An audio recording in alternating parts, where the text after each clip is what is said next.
Good morning children. आशा करती हूँ कि आप सब घर में स्वस्थ होंगे, प्रसन्न होंगे। बच्चों, आज मैं संस्कृत का पाठ 3 पढ़ाऊंगी, लेकिन उससे पहले मैं पाठ 2 में कुछ आवश्यक बातें बताना चाहती हूँ। ठीक है, देखिए जैसे पाठ 2 में एक वाक्य है, ये देखिए, सर्वे बालाः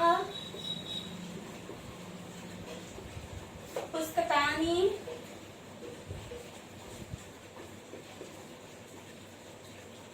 पठन्ति।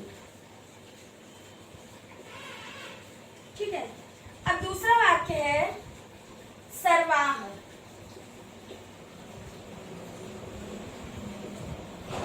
ठीक है, और ये भी यही है, पुस्तकानि पठन्ति। अब देखिए बच्चों, सर्वे बालाः पुस्तकानि पठन्ति, दूसरा वाक्य है सर्वाः बालाः पुस्तकानि पठन्ति। इसमें ये आपका पुल्लिंग है। ठीक है, ये आपका पुल्लिंग बहुवचन है, इसलिए क्रिया बहुवचन की लगी है। बालाः मीन्स बालक होता है और बाला मीन्स बालिका होती है। तो इसमें देखिए सर्वे, दोनों बाला बाला दोनों में एक ही है, पुस्तकानि भी वही है, पठन्ति वही है। अंतर यहां से है, सर्वे और सर्वाः, ये स्त्रीलिंग है। ठीक है, और ये आपका पुल्लिंग है। देखिए बच्चों, ये स्त्रीलिंग का वाक्य है और ये पुल्लिंग का वाक्य है। इसका अर्थ हुआ सभी बालक पुस्तक पढ़ते हैं, और इसका अर्थ हुआ सभी लड़कियां पुस्तक पढ़ती हैं। पुस्तकानि है तो कई पुस्तक पढ़ती हैं, कई पुस्तक पढ़ते हैं। क्लियर? अब कोई कंफ्यूजन नहीं होना चाहिए। सर्वे और सर्वाः, इन्हीं दोनों से अंतर है। सर्वे पुल्लिंग है, बहुवचन, और ये सर्वाः स्त्रीलिंग का बहुवचन। ठीक है, सभी लड़कियां कई पुस्तकें पढ़ती हैं, सभी लड़के कई पुस्तकें पढ़ते हैं। डियर चिल्ड्रन, अब मैं आपको पाठ 3 पढ़ाऊंगी। देखिए, पाठ 3 का पहला वाक्य है रामः कन्दुकेन क्रीडति। कन्दुकेन का अर्थ होता है गेंद। देखिए, कन्दुकेन का अर्थ होता है गेंद। ठीक है, रामः, राम गेंद से खेलता है। क्रीडति मीन्स खेलना। देखिए, मैं शब्दों के अर्थ लिखते जा रही हूँ। क्रीडति मीन्स खेलना। ठीक है, तो पहला वाक्य है रामः कन्दुकेन क्रीडति, राम गेंद से खेलता है। दूसरा वाक्य है राम श्यामौ कन्दुकेन क्रीडतः। देखिए, राम श्यामौ कन्दुकेन क्रीडतः।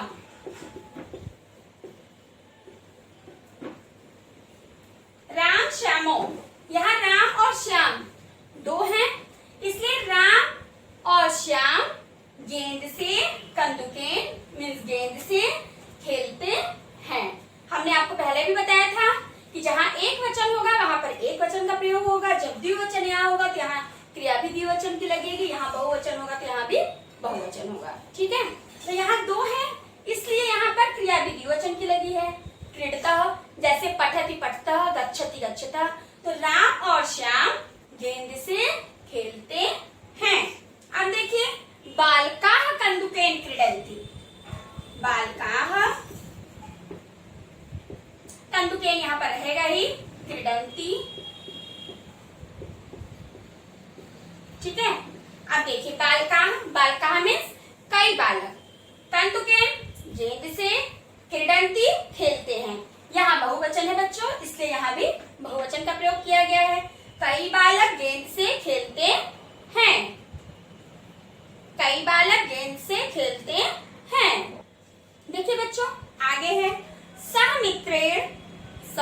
विद्यालयम गच्छति। सह का अर्थ मैंने बताया था ना, सह का अर्थ क्या होता है? वह। फिर से मैं यहाँ लिख दे रही हूँ, सह का अर्थ होता है वह।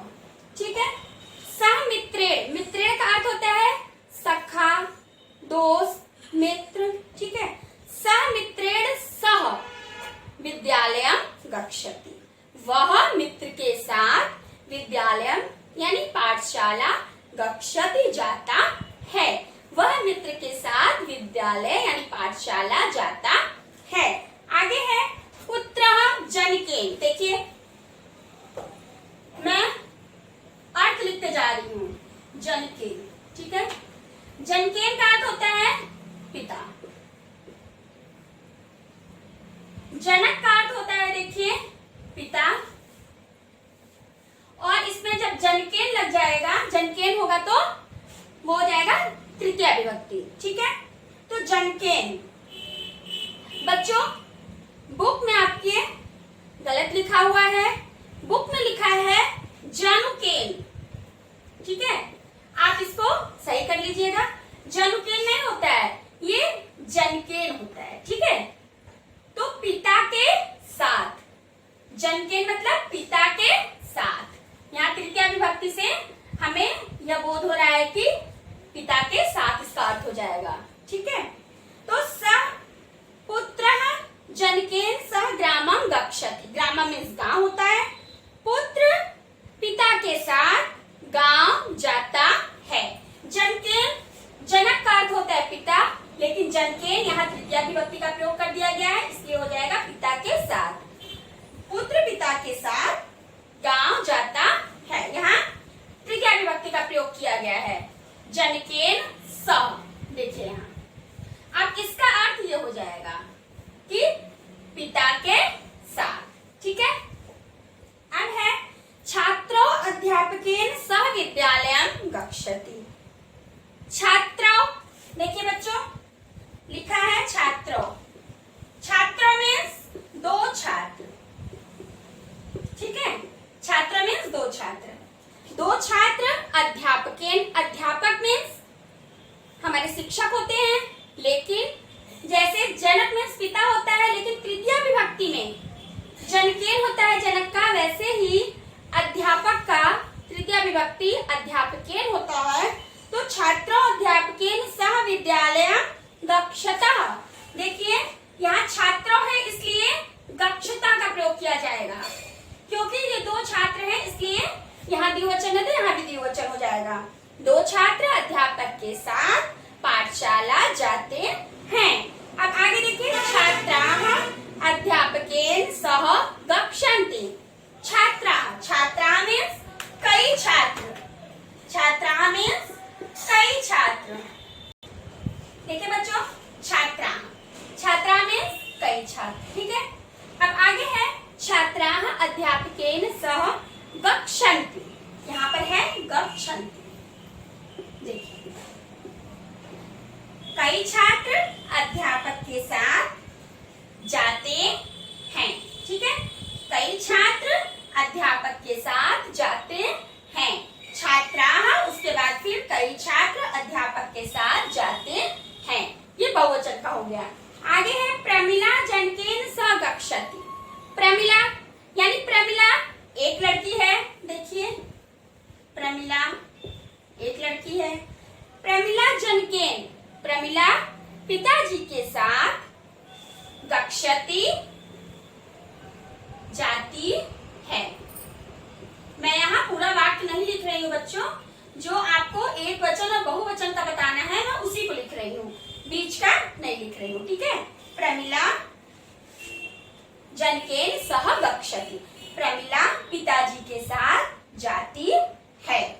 अब आगे है अश्वाः पादैः धावन्ति। अब देखिए बच्चों आगे अश्वाः पादैः धावन्ति। ठीक है। अश्व मीन्स घोड़ा होता है, अश्वः अश्व अश्वाः, अश्वाः मीन्स कई घोड़े। ठीक है। अश्वाः, ये देखिए मैं यहाँ ये पूरा लिख के आपको समझा रही हूँ। अश्वाः पादैः धावन्ति। ठीक है।